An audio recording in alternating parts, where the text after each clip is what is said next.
RSS और भाजपा की सरकार ने यूनिफॉर्म सिविल कोड बनाने का ऐलान किया है। 2024 के चुनाव को ध्यान में रखते हुए यह यूनिफॉर्म सिविल कोड लाने का कार्यक्रम उन्होंने चलाया, ऐसा देश भर में लोग कह रहे हैं। क्योंकि आरएसएस और भाजपा की सरकार को 10 साल में उन्होंने भारत की प्रजा के लिए क्या किया, अगर ये सवाल पूछा जाए तो उनके पास बताने के लिए कुछ नहीं है।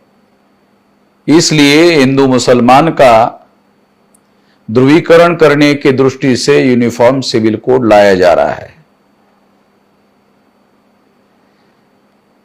इस चर्चा को इसी मकसद से शुरू किया गया, मगर भारत में मुसलमानों के द्वारा, क्रिश्चियनों के द्वारा जिस तरह से समझदारी का काम किया गया, उसकी वजह से हिंदू मुसलमान का ध्रुवीकरण होता हुआ दिखाई नहीं दे रहा है और इससे उनको बहुत ज्यादा फायदा होता हुआ दिखाई नहीं दे रहा है।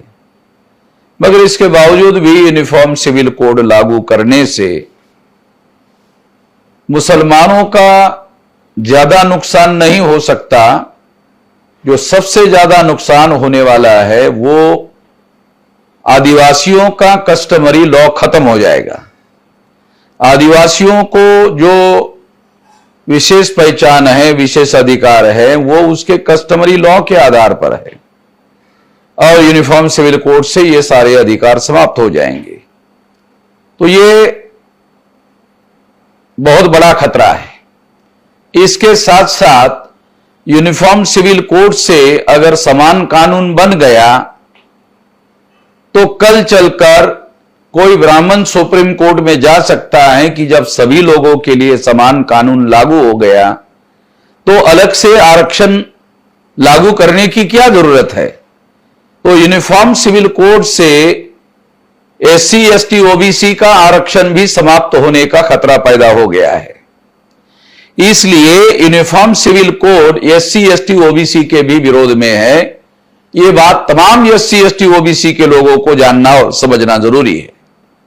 इसलिए राष्ट्रीय आदिवासी एकता परिषद के द्वारा एचएन रेकवाल, जो राष्ट्रीय आदिवासी एकता परिषद के राष्ट्रीय अध्यक्ष है, उन्होंने 4 चरणों में इसके विरोध में आंदोलन करने का ऐलान किया है। 6 जुलाई 2023 को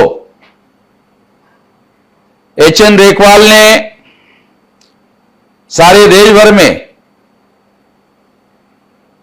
ज्ञापन देने का, जिलाधिकारी कार्यालय में ज्ञापन देने का ऐलान किया है।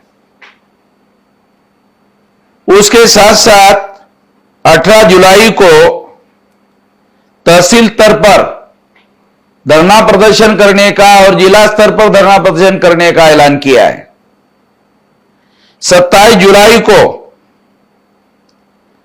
जिला स्तर पर रैली प्रदर्शन करने का काम करने का ऐलान किया है और 7 अगस्त 23 को भारत बंद का ऐलान किया है। हम वामसेफ के तरफ से, भारत मुक्ति मोर्चा की तरफ से, बहुजन क्रांति मोर्चा की तरफ से, तमाम ऑफशूट संगठन की ओर से, राष्ट्रीय आदिवासी एकता परिषद का ये सारे आंदोलन के लिए समर्थन करते हैं और तमाम संगठनों के और तमाम कार्यकर्ताओं को यह निर्देश दिया जाता है कि वो इस कार्यक्रम में सक्रिय सहभाग करने का काम करे और राष्ट्रीय आदिवासी एकता परिषद को सक्रिय समर्थन देने का काम करे। यह उनको निर्देश दिया जाता है। आपने मेरी बात ध्यान से सुनी, इसके लिए आभार, धन्यवाद।